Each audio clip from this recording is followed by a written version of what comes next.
Mary Monakiccio, Italian fairy tale. Mario Costa once lived in a small Italian town of Grassano.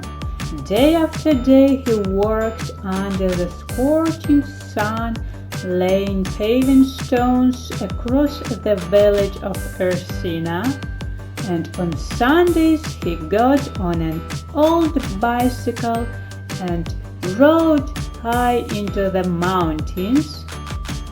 But one Sunday it so happened that the night found Mario on the top of the mountain. It was dangerous to go back, and he decided to spend the night in a small grotto above the small river Bellioso. Having had a delicious dinner with a slice of fragrant homemade bread and fresh water, he lay down and immediately fell into a sound, healthy sleep. When it was somewhere in the morning, something painfully tugged at his forelock. Mario woke up and swept by his hand over his head where it hurt.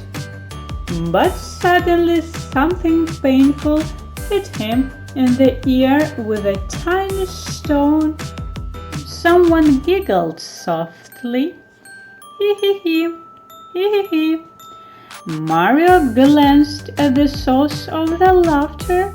In front of him a small red cap appeared in the morning mist, and again nothing anywhere. What kind of wonder, Mario thought to himself, and suddenly sneezed loudly. God bless! Very close squeaked a thin voice. And then Mario clearly saw a strange little man. Almost all of his face was hidden under a fiery red cap, and on his feet were small wooden slippers.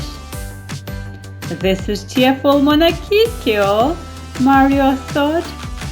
It turns out that old Gennaro swore that he saw him with his own eyes, and the boys and I didn't believe him. Meanwhile, Monakiccio, nimble as a deer, cunning as a fox, and tireless, sometimes threw sand in Mario's eyes, sometimes splashed him with water from the stream. Mario tried in vain to catch his abuser by a tiny leg or arm.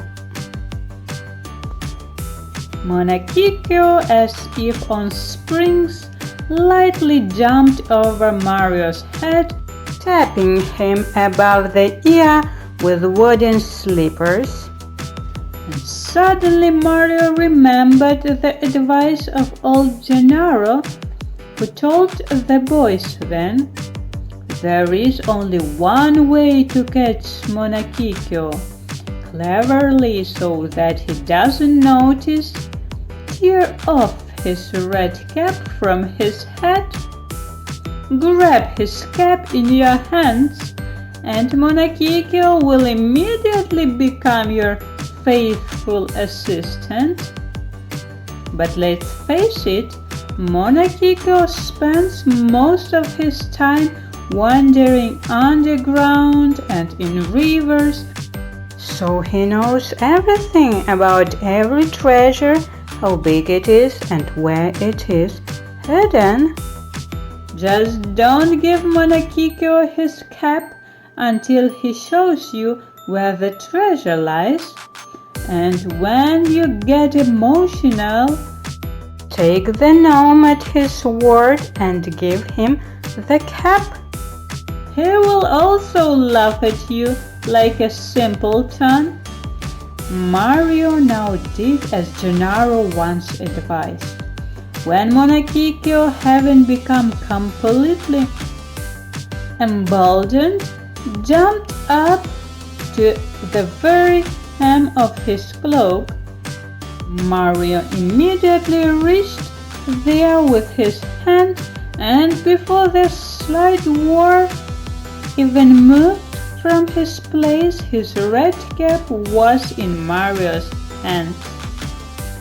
And then the dwarf, with tears in his eyes, began to beg Mario to give him the cap. The cunning creature swore and swore that he would never hurt anyone again.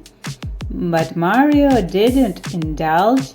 There was nothing to do. Monakiccio had to lead Mario to the forest and show him where the treasures were hidden.